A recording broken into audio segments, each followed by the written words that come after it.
Hey everybody, it's Eric from epautos.com, your libertarian car guy. I'm doing this little monologue the morning after I heard the news about Dan Bongino deciding to get out, abandon ship before the ship sinks. That's, you can tell, my take on this particular news.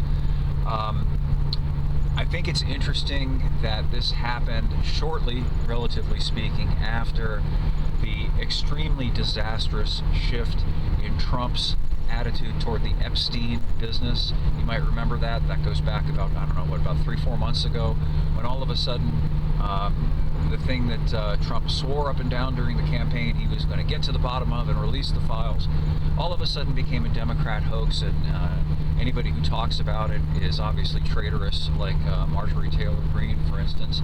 And there was that extraordinarily awkward interview that Bongino had along with Kash Patel, during which the subject came up, and they both looked like two extremely fidgety, guilty guys.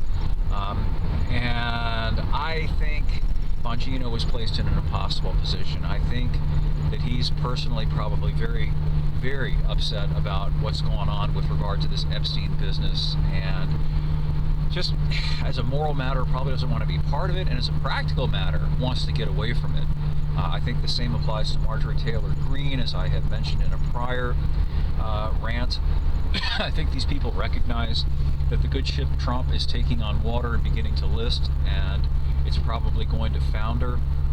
I don't think this Epstein stuff is going away. In fact, I think it's about to kick up again, because the whole Charlie Kirk thing is starting to percolate again. You may have caught the really awful interview that Charlie's widow gave with Barry Weiss, who's one of these Zionist shill media people. They're doing all that they can to tamp down any further discussion of the narrative about what actually happened to Charlie. You know, we're supposed to believe that some fruitcake kid fired a 30-06 at Charlie, and the 30-06 didn't completely destroy and blow away Charlie's neck and head. It just sort of somehow, punctured it somehow, and rattled on through his body, and there was no exit wound and all this nonsense.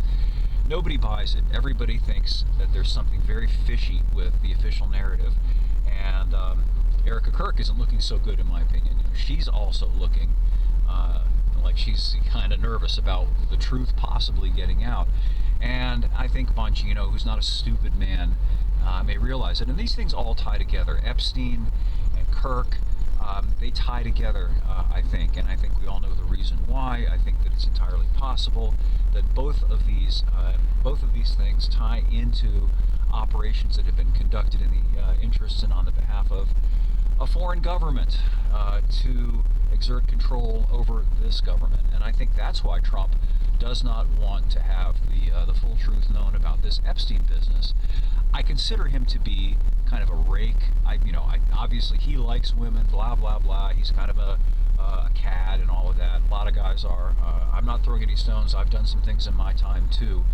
I don't think, though, that he was molesting underage girls. At least I hope to God not. I don't think so.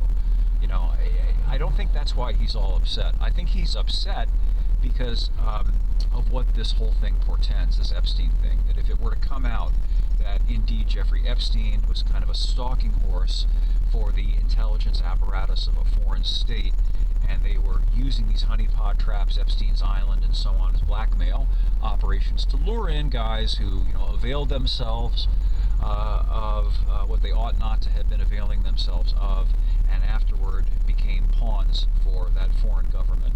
I think there's incredible reason to believe that that's the case, and I think the American people badly want to know, and I think that the powers that be badly want to shut everybody up. So, I think that gets us back to this Bongino thing. I think Bongino can see where it's all headed, and I think he wants to get out of the area, get out of the blast radius, so to speak, while there's still time to do it. I don't know. It looks like to most observers, I think, that unless there is some dramatic change in course, the Republicans are going to get blown out of the water in 2026. Assuming there's an election, that's another possibility. Who knows? Maybe there aren't going to be any, and maybe Trump knows it. But if there are, it looks to me probable that the Republicans are going to lose not just control of the House, they may retain the Senate, but they will lose the momentum. They'll be demoralized, as they always are when they lose, and become accommodationist even more than they are now. And then Trump is in real trouble for the remaining 2-ish years of his term after that. And of course, then so will we. Anyway, those are my thoughts about the Bongino thing. More over at epautos.com, the web's best libertarian site. Hope you'll swing by and check it out. Hope you'll join the conversation, as they put it, as well. We have a free speech area there, meaning you don't have to, go jump through any hoops. You don't have to sign up or pay anything. You can just post a comment if you like.